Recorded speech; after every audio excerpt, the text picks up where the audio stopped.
सूचनाएं जो सावधान कर दे। देखिए खबरों की हकीकत सीमांचल न्यूज।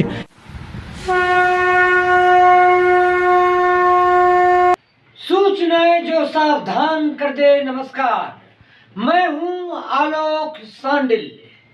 लोकसभा 2024 का बिगुल फूंक चुका है।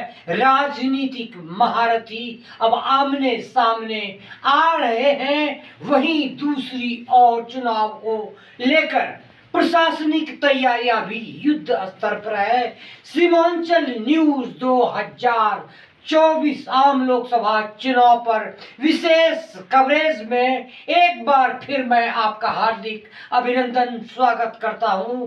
इस कार्यक्रम के जरिए कोसी सीमांचल सहित आसपास के तमाम लोकसभा सीटों के उम्मीदवारों से न सिर्फ रूबरू करवाएंगे बल्कि मतदाताओं से भी हम आपकी राय शुमारी, मतदाताओं की क्या प्रतिक्रिया है, हम आप तक पहुंचाएंगे। देखिए इसी क्रम में सीमांचल न्यूज पर विशेष संपादकीय साक्षात्कार कटिहार लोकसभा क्षेत्र के प्रबल दावेदार दुलाल चंद्र गोस्वामी से। कटिहार के लिए सर्वाधिक सवाल संसद में पूछने वाले और जो कार्य 50 वर्षों में नहीं हुआ वह 5 वर्षों में कर दिखाया कटिहार के लोकप्रिय सांसद दुलाल चंद्र गोस्वामी, जो इस बार भी लोकसभा चुनाव 2024 में जीत के प्रबल दावेदार बताए जा रहे हैं। आप सीधे मिल रहे हैं कटिहार लोकसभा चुनाव 2024 के जदयू एनडीए गठबंधन के उम्मीदवार दुलाल चंद्र गोस्वामी जी से। सर, आपका सीमांचल न्यूज में हार्दिक अभिनंदन। आपका भी सीमांचल चैनल को धन्यवाद देते हैं कि आप लोग बहुत बढ़िया से चैनल चलाते हैं और हर बात को जनता के बीच रखते हैं। सबसे पहले तो सर ये बात कि बहुत कम लोग जानते हैं, खासकर कि कटिहार के विषय में, चाहे औद्योगिक विकास की बात करें या यहाँ की जन समस्याओं की बात करें, लोक कल्याण की बात करें, निर्माण की बात करें, तो आपने अपने संसद में सर्वाधिक सवाल एक उठाने का एक श्रेय जाता है। नहीं, निश्चित रूप से 2019 में जब हम चुनाव जीते, क्योंकि हम इस माटी के हैं, हम कटिहार के हैं, कटिहार के लोग हमारे हैं, कटिहार हमारा परिवार है, हम कटिहार से जुड़े हुए हैं और हम लोग सामान्य किसान परिवार से हैं। तो कटिहार के मूलभूत समस्याओं से हम पहले से भी अवगत थे। हम एमएलए भी रहे हैं, बारसोई से, बलरामपुर से एमएलए रहे। तो जब एनडीए ने उस समय हमको मौका दिया और आदरणीय नीतीश जी ने टिकट दिया, चुनाव जीते, तो मेरा ये प्रयास रहा कि कटिहार का जो डेवलपमेंट होना चाहिए था उस ढंग से हुआ नहीं था। चाहे 4 लेन सड़क के मामले में हो, एनएच जो नेशनल हाईवे कनेक्टिविटी के मामले में हो, रेल को और दुरुस्त करने के मामले में हो, कटिहार के गांव को और अधिक कनेक्टिविटी के लिए हो, बिजली के क्षेत्र में हो, चाहे अन्य इंडस्ट्री के क्षेत्र में हो, तो इन क्षेत्रों में हम काम किए हैं। और पार्लियामेंट में जब मेरा पहला कोई स्पीच हुआ था तो हम गौशाला रेलवे आरओबी के बारे में किए थे, जो कटिहार बेगूसराय के बीच में है। और मुझे खुशी है कि आज वो काम चल रहा है और 2-3 महीने में वो पूरा हो जाएगा। उसी तरह से रेलवे आरओबियों का बात उठाए तो रेलवे आरओबी में सरीबन के पास मनिहारी और कटिहार रेलखंड में वो बन के तैयार हो गया, कार्यरत है।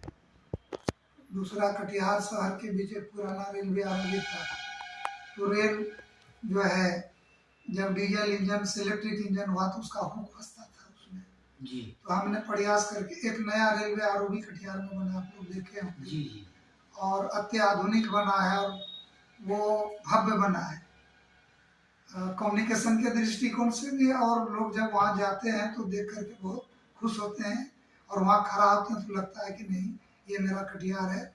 और उसको वहाँ से दिल्ली और बम्बई के जैसा का नज़ारा दिखाई देता है, तो उसको किए हैं। आपको मालूम होगा NH81 है गेरावारी से लाभा, उसमें प्राणपुर के पास रेलवे आरओबी का जरूरत था, उसको हम लोग बनाए। मनिया में था, क्रॉसिंग से लोगों को दिक्कत होता, वो भी बन गया, उसका उद्घाटन भी हो गया। उसी तरह से NH81 में लाभा 0 माइल से लाभा ब्रिज तक जो 2008 में बनकर तैयार हो गया था, तो कनेक्ट नहीं हुआ था, उसमें भी काम चल रहा है। सर एक तो और कुछ चीज हम आपको बता जी, रहे जी, हैं जो जी, काम हुआ। जी सर, जी सर। ये तो रेल के दृष्टिकोण से, रेलवे आरोग्य की दृष्टिकोण से, क्योंकि गौशाला बताए। और अभी बलरामपुर से कटिहार 65 किलोमीटर के लगभग रोड है, तो उसमें स्टेट हाईवे है, वो डेवलप होगा। प्रधानमंत्री जी के द्वारा इसी महीने के प्रारंभ में जो है रेलवे आरोबी बनेगा लाहिल में, बारसोई से आगे, और वो 5 रेलवे आरोबी बन जाएगा। तो उसका बन जाने से बलरामपुर से कटिहार अभी 3 घंटा लगता है, क्योंकि 5 रेलवे क्रॉसिंग है। ये बन जाएगा तो लोग 1.25 घंटा 1.5 घंटा में कटिहार आ जाएगा। तो उसका काम जो है चलेगा।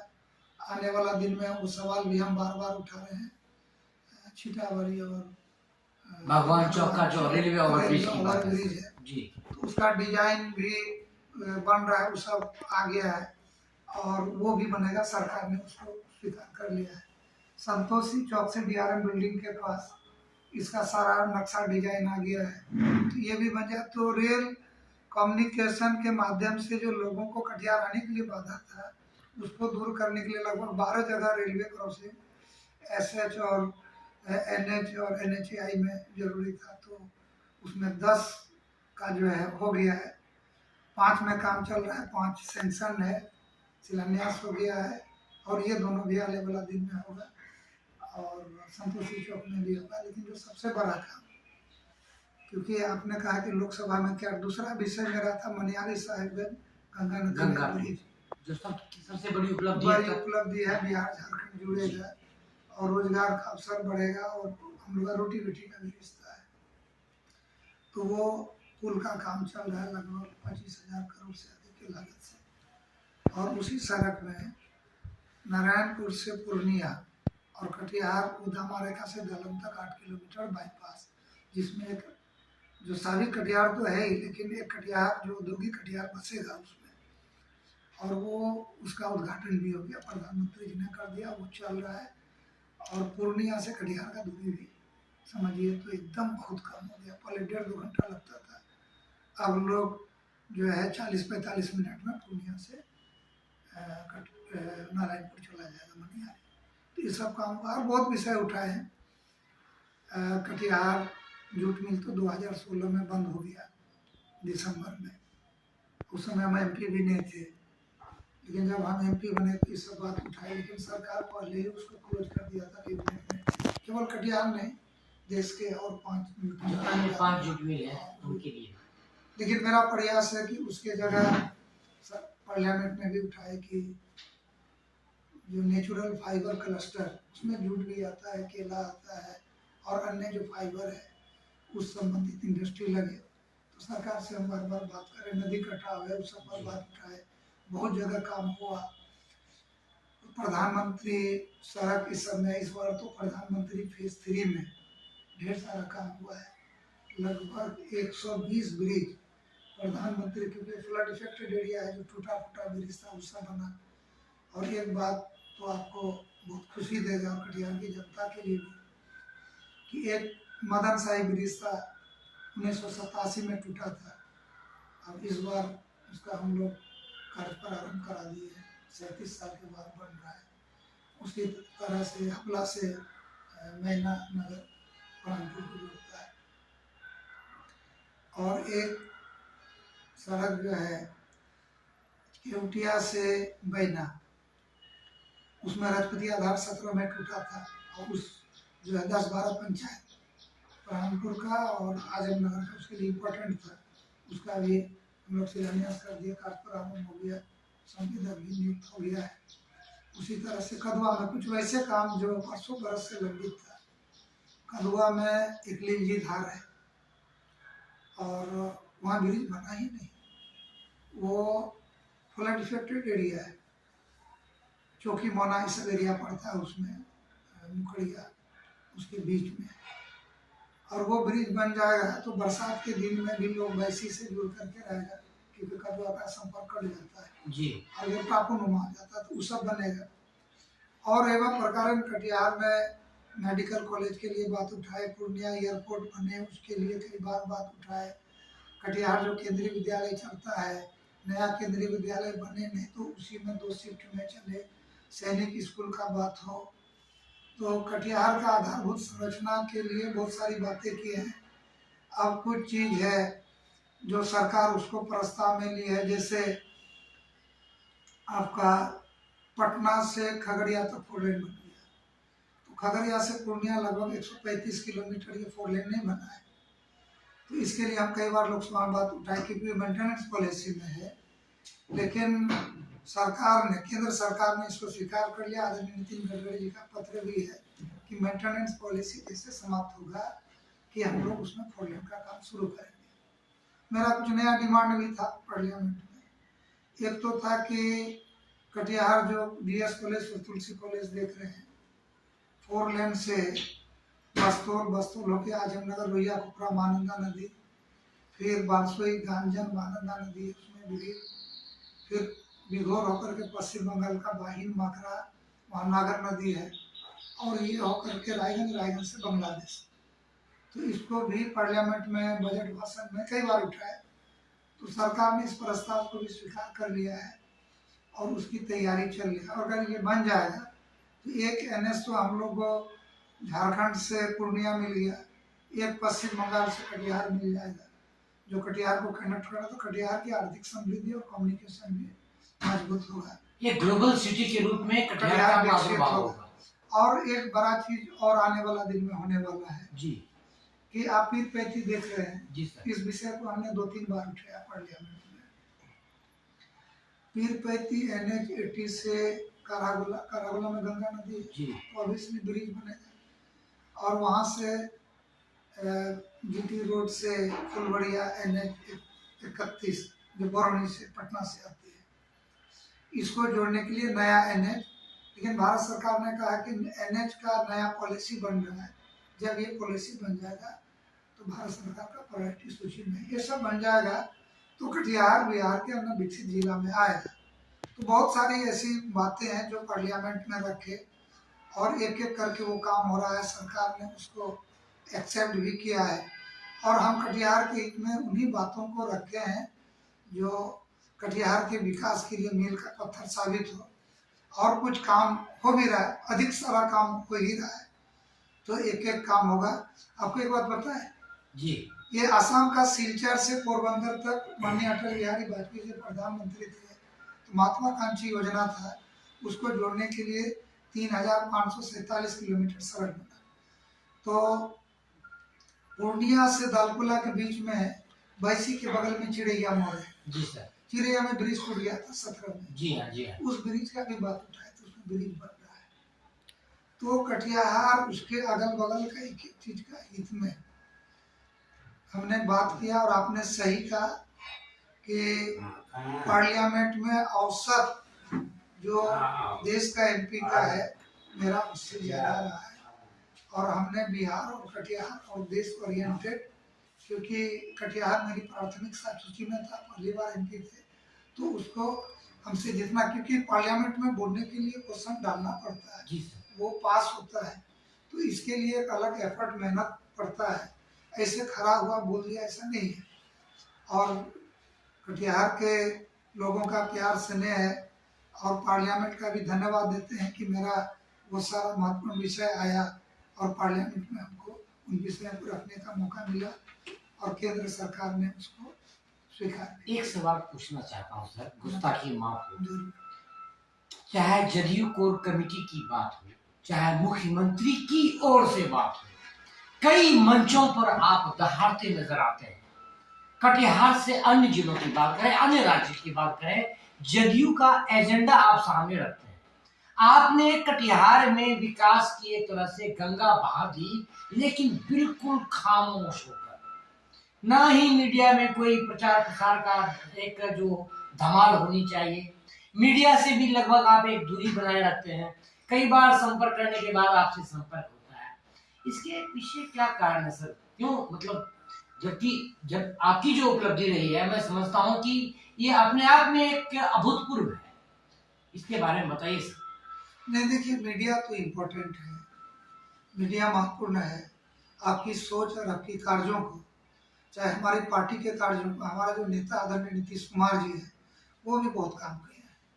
और अगर आज बिहार तेजी से बढ़ता हुआ बिहार है, बिहार के गांव से लेकर के और पंचायत तक, और पंचायत से प्रखंड मुख्यालय तक अगर कम्युनिकेशन मजबूत हुआ है, सड़क पुल पुलैया बना है, एक एक काम को किए हैं, गांव के सड़कों को दुरुस्त किए हैं, विद्यालय से लेकर के पेयजल से लेकर के और ग्रामीण अर्थव्यवस्था को मजबूत करने के लिए जीविका के माध्यम से सहयोग समूह बना करके तो एक एक काम किए हैं। बिजली का आधारभूत संरचना को चेंज किए हैं, सब पावर स्टेशन का संख्या बढ़ाए, मेडिकल का बढ़ाए।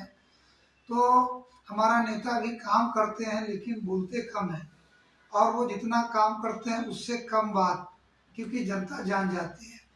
और हमको इस बात का विश्वास है कि हम जो कटिहार के लिए काम किए हैं, तो जिन क्षेत्रों में काम हो रहा है कटिहार के हित में काम, चाहे 4 लेन बने, चाहे ये जो इस बार प्रधानमंत्री फेज 3 में लगभग 120 ब्रिज का भी शिलान्यास कर दिए और काम शुरू हो गया।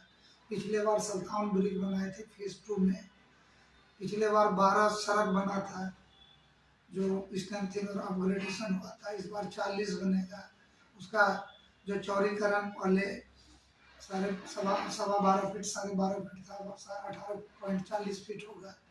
तो ये सारा चीज़ जनता की नज़र में है। और जब हम शिलान्यास करते हैं, उद्घाटन करते हैं, वहाँ जाते हैं, तो मेरे पास समय कम रहता है, और समय कम रहता है, और आप लोग भी इंगेज रहते हैं, तो लोग हमसे संपर्क भी कम करते हैं। कभी कभी न्यूज हम लिख करके भेजते हैं, रिक्वेस्ट करते हैं, तो सब लोग लगाते भी हैं। और हमको इस बात का खुशी है कि काम ज़्यादा करना है, और काम करेंगे तो आप लोग को भी और पता बोलना है, कम है। और जब हो जाएगा तो अपने सबको पता चलेगा। तो इस पर रहते हैं। सर, एक और महत्वपूर्ण सवाल मैं आपसे पूछना चाहूँगा कि विगत लोकसभा चुनाव में एनडीए में भी अंतर्द्वंद का सामना करना पड़ा था, और कमोबेश जिस तरह से अभी हमारे सर्वे, हमारे अध्ययन में बातें सामने आ रही हैं, इस बार भी एनडीए में कहीं ना कहीं अंतर विरोध की एक कहीं ना कहीं से नजर आ रहा है। तो आपको क्या लगता है कि कमोबेश वही स्थिति है पहली लड़ाई की तरह, इस बार भी आपकी दूसरी लड़ाई होगी? अच्छा, एक बात जी मैं आपको भी कहना चाहता हूँ, और आपके जो दर्शक है उनको भी कहना जी सर। चाहता हूँ। 2019 में विरोध रहता तो हम चुनाव जीतते क्या? जो एनडीए के सभी साथियों ने एनडीए के प्रत्याशी के लिए काम किया, तभी ये परिणाम आया। जनता ने वोट दिया, जी तब ये परिणाम आया कि हम चुनाव जीते और एमपी के रूप में कटिहार में कार्य करने का अवसर मिला। और इस बार भी हम लोग सब एक हैं।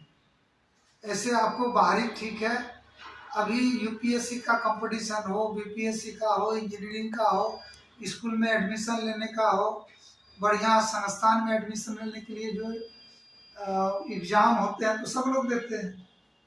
इस बार मैं जी सुन लिया, जी सब जी। लोग देते हैं, लेकिन उसमें कुछ ही लोग पास करते हैं, तो सर। उसमें बहुत ऑप्शन है। लेकिन राजनीति में अपना जो नेतृत्व करता है, एनडीए में हमारे नेता आदरणीय नरेंद्र मोदी जी हैं, अमित शाह जी हैं, भारतीय जनता पार्टी के राष्ट्रीय अध्यक्ष जेपी नड्डा जी हैं, हमारे पार्टी के सर्वमान्य नेता और बिहार के मुख्यमंत्री और हमारे राष्ट्रीय अध्यक्ष आदरणीय नीतीश कुमार जी हैं, हमारे प्रदेश अध्यक्ष उमेश कुशवाहा जी हैं, ललन बाबू हैं, संजय झा जी हैं, विजेंद्र बाबू हैं। ये सारे नेता जो कोर कमेटी है बैठ के निर्णय करते हैं। सबसे पहले तो था कि हम लोग एनडीए में थे, फिर एनडीए में आए, और आदरणीय प्रधानमंत्री जी का, अमित शाह जी का और जेपी नड्डा जी का धन्यवाद देते हैं कि पुनः हम लोग एक साथ हैं। और फिर जनता दल यूनाइटेड को सीट शेयरिंग में वही सम्मान मिला जो पहले मिला, और उसमें कटिहार का सीट दिया। इसके लिए भी हम लोग अपने तरफ से, पार्टी के तरफ से और कटिहार एनडीए की तरफ से आभार प्रकट करते हैं। अब ये सीट एनडीए को आया है, अब एनडीए ने जनता दल यूनाइटेड को दिया। अब हमारा नेतृत्व जो है ये निर्णय करेगा कि कौन लड़ेगा। तो ये पार्लियामेंट का चुनाव है, विद्यालय का तो एडमिशन है नहीं कि एक साथ बड़ा लंबा कोटा है। कोई एक जो एनडीए का साथी चुनाव लड़ेगा, और अगर नेतृत्वकर्ता मेरे बारे में निर्णय करेंगे तो हम लड़ेंगे, या फिर किसी के बारे में निर्णय करेगा तो हम सब लोग मिल करके और नेतृत्व का निर्णय के साथ है। इसमें बहुत कुछ नहीं है। ये बाहरी बात आपको लग रहा है कि कुछ लोग इस तरह से फ्लेक्स करके अंतर्द्वंद का बात करते हैं। हम तो सब लोग से मिल रहे हैं, हम लोग एक मत है और एक होकर के चुनाव लड़ेंगे। और हमारे माननीय मुख्यमंत्री जी भी कर रहे हैं, जो हमारे प्रधानमंत्री जी का जो संकल्प है कि 2024 में एनडीए 400 पार करेगा, उस 400 पार में कटिहार का भी जो है हिस्सा होगा और अहम भूमिका होगा। हम लोग इस लक्ष्य को लेकर के प्रधानमंत्री जी का चल रहे हैं। चुनाव अगर दूसरी बार आप जीत जाते हैं, इस बार अगर आप चुनाव जीतेंगे, तो और क्या आपके मन में एजेंडे हैं, क्या मन में आपका है कि कटिहार के लिए विशेष रूप से और क्या क्या काम जो अधूरा है, जो जिसको आप पूरा करना चाहेंगे? नहीं, कटिहार में तो अभी जो रोड कम्युनिकेशन के दृष्टिकोण से पूर्व में भी मैंने आपको बताया जी कि कटिहार से बस्तौल बारसोई ये होता हुआ पश्चिम बंगाल को जोड़ना है जी और बांग्लादेश का बॉर्डर तक सीधे कम्युनिकेशन होगा। तो ये अंतर्राष्ट्रीय सीमा जुड़ जाएगा। ये राष्ट्रीय सुरक्षा का भी मामला है, व्यापार उद्योग का भी मामला होगा, और कटिहार का तेजी से विकास होगा। रायगंज और कटिहार का मार्केट जुड़ जाएगा, तो उस काम को हम कर रहे हैं। और जो कटिहार से लाभा होकर के जो NH81 था, तो लाभा से जुड़ जाएगा, तो सीधे हरिश्चंद्रपुर, मालदा, कलकत्ता सीधे जुड़ जाएगा। ये तो कलकत्ता के साथ हम लोग का सीधे व्यापार है, तो बढ़ेगा। तो इसका काम हो रहा है। और फिर गंगा नदी में ब्रिज बन ही रहा है, तो ये काम है, इसको पूरा कराना है जी। और 2025 लास्ट तक ये लक्ष्य है। उसी तरह से पीर 35 से फुलवड़िया कारागोला होकर के अगर वो सड़क हम बना देते हैं, तो कम्युनिकेशन के दृष्टिकोण से कटिहार बिहार के अन्य जिला जो है उसके जैसा रोड मॉडल के रूप में उभरेगा। बारसोई तक भी राज्य सरकार के द्वारा SH98 का जो है टेंडर भी हो गया, समझौता आ गया है, काम चल रहा है। तो आने वाला दिन में और कुछ है, हम लोग कोशिश करेंगे कि कटिहार से सीधे बैसी जोड़ दें, तो एक सीधे और एक कम्युनिकेशन हो जाएगा। और रेल में भी हमारा कोशिश है कि 5 रेलखंड कटिहार में आता है। एक बरौनी से कटिहार, जिसका दोहरीकरण हो गया है। अभी मेरा प्रयास हुआ तो एक काम चल रहा है कटिहार से उम्मेदपुर, आगे तो कलकत्ता तक दोहरीकरण है, कटिहार उम्मेदपुर का दोहरीकरण का काम शुरू हो गया। कटिहार से मुखड़िया जो तीसरा रेलखंड है, उसका भी दोहरीकरण होगा। और कटिहार से जोगबनी विद्युतीकरण हो रहा है, और आने वाला दिन में इसका भी दोहरीकरण कराएंगे। तो रेल का दोहरीकरण हो जाएगा तो लोगों को किसी तरह का दिक्कत नहीं होगा, तो वो होगा। अब रह गया कटिहार से तेजनारायणपुर जो 5वां रेलखंड है जी, तो इसका भी विद्युतीकरण और दोहरीकरण बाद में होगा। फिर इसको आगे एक्सटेंशन का भी कोशिश करेंगे। और कटिहार का कृषि समृद्ध हो, किसानों को सिंचाई का समुचित व्यवस्था मिले, वो काम हो रहा है। लेकिन उसको और तेजी देना है, क्योंकि कृषि के लिए जल जरूरी है, खाद भी महत्वपूर्ण है। जुताई के लिए यांत्रिक कृषि का व्यवस्था राज्य सरकार, केंद्र सरकार के सहयोग से तेजी से हो रहा है, क्योंकि कटिहार कृषि आधारित है, तो इस पर काम होगा। फ्लड जो है, क्योंकि कटिहार नदियों का जाल बिछा, गंगा है, कोसी है, महानंदा है, कारी कोसी है, नागर है, बरांडी है, बहुत सारी नदियाँ हैं। तो फ्लड में बचाव भी करना है, और फ्लड कम से कम कृषि भूमि और आबादी को प्रभावित करे, इसके लिए मास्टर प्लान बना हुआ है। तो उसमें कई तरह के लोगों का आपत्ति भी है, तो उसको और जो है बढ़िया से मास्टर प्लान बने, हाई टेक्निकल, ताकि बांध के भीतर और बाहर के लोगों को भी कम दिक्कत हो। नदी का गाद निकालना हो तो उस दृष्टिकोण से करके भी पानी पानी का बहाव को ठीक किया जाए। तो ये सारा चीज है। और कटिहार एक समृद्ध जिला बन करके निकले, क्योंकि हम लोग कटिहार के हैं। कटिहार, संपूर्ण कटिहार अपना परिवार है और हम पारिवारिक भाव से ही काम करते हैं। सर, एक तरफ होली नजदीक है, दूसरी ओर माह रमजान का महीना चल रहा है, और आप हिंदू और मुस्लिम दोनों में लोकप्रिय हैं, हर दिल अजीज है। क्या संदेश देना चाहेंगे कटिहार की आवाम? सबसे पहले तो होली 24 को होलिका दहन है, 25 को होली है। तो असत्य पर सत्य का विजय होली पर्व के लिए सभी भाई बहनों को होली का हम बधाई देते हैं। रंग गुलाल से होली मनाए, खुशी मनाए। और होली प्यार बांटने और प्यार देने का है। रंग गुलाल प्यार का प्रतीक है और प्यार से ये होली खेले। और होली का अशेष अशेष शुभकामना और हम अग्रिम बधाई देते हैं। रमजान का पवित्र महीना चल रहा है, रोजा चल रहा है जी, और ईद आएगा।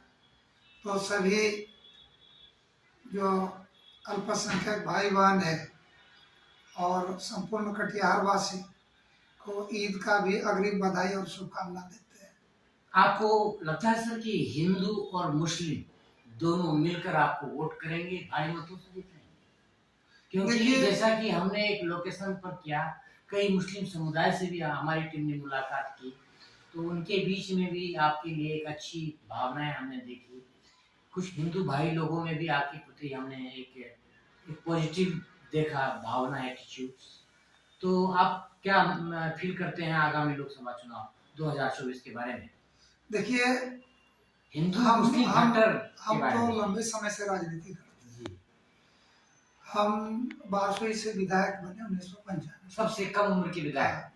उस समय हम भारतीय जनता पार्टी में थे। जी, तो जबकि वह बारसोई मुस्लिम बहुल थे। बल्लापुर के बारे में जनसंख्या का सबको पता है। जी सर। लेकिन वहाँ के समाज के सभी वर्गों के लोगों ने मुझे सब दिन सहयोग किया।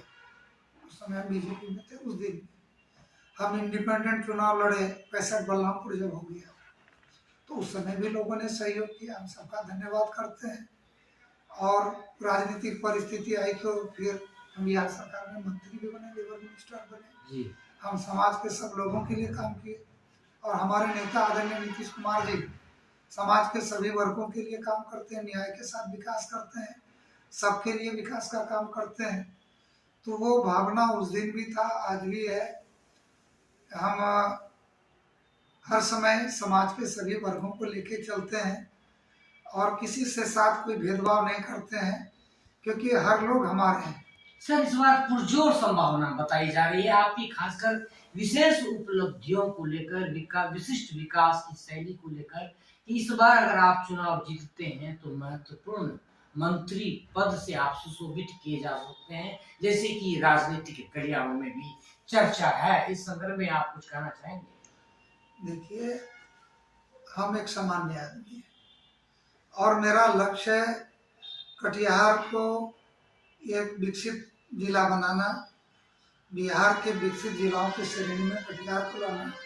क्योंकि बचपन में जब हम लोग स्कूल कॉलेज में पढ़ते थे तो लोगों का उस समय हमारे क्षेत्र में 12वीं में ये कहता था कि बिहार में सबसे पिछड़ा जिला कटिहार और कटिहार में सबसे पिछड़ा 12वीं बल्लभपुर, जबकि सबसे बड़ा लेकिन आज ये सवाल समाप्त हो गया जी। और इतने दिनों से राजनीति कर रहे हैं। और मेरा फिर वही है कि हम ऐसा काम करें केंद्र सरकार से, राज्य सरकार से सहयोग लेकर के, कि हमारे जिला को, हमारे प्रखंडों को, हमारे अंचल को कोई पिछड़ा नहीं कर सके। ये विकास के क्रम में तेजी से आगे बढ़ता हुआ जिला के रूप में काम करे। कटिहार आगे बढ़ेगा तभी बिहार विकसित प्रदेश बनेगा और बिहार तेजी से विकसित प्रदेश होगा तभी हिंदुस्तान जो है, जो अपना जो परम वैभव की बात बोलते हैं, एक विकसित भारत दुनिया के सामने जो 2047 तक भारत का दुनिया की विकसित भारत तीसरी की विकसित भारत की जो तीसरी दुनिया की बड़ी अर्थव्यवस्था में ले जाने का जो संकल्प आदरणीय प्रधानमंत्री जी लिए हैं, तभी पूरा होगा। तो हम देश के एक लोकसभा की इकाई में काम कर रहे हैं, हमारा उसमें मन भी लगता है। बाकी तो अभी चुनाव आया है, चुनाव लड़ेंगे, सब लोगों का सहयोग मिलेगा, पार्टी टिकट देगी, तो जो रिजल्ट आएगा उसके बाद मौका मिलेगा तो कटिहार के हित में काम करेंगे। सर, सीमांचल न्यूज की ओर से आपको जीत की अग्रिम शुभकामनाएं। हमें पूरा विश्वास है कि कटिहार की जनता पुनः आपको मौका देगी। बहुत बहुत धन्यवाद। धन्यवाद आपका। एक पिक्चर